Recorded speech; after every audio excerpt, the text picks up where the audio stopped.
Sant Andreu va dominar ahir un partit que ja al minut 2 se li havia posat en contra.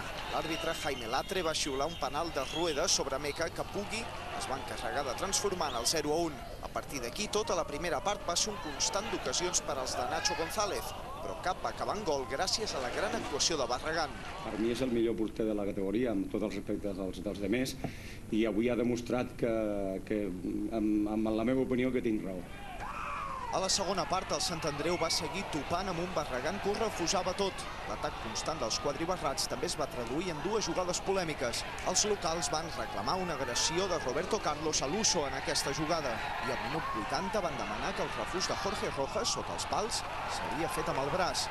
Les protestes dels jugadors del Sant Andreu van permetre un contraatac que Meca va aprofitar per fer el 0-2. Solamente me queda felicitarles, ¿no? Porque por el desgaste, por el juego, por las ocasiones, por todo, ¿no? Pero bueno, esto es un juego y no siempre gana el que más lo merece, ¿no?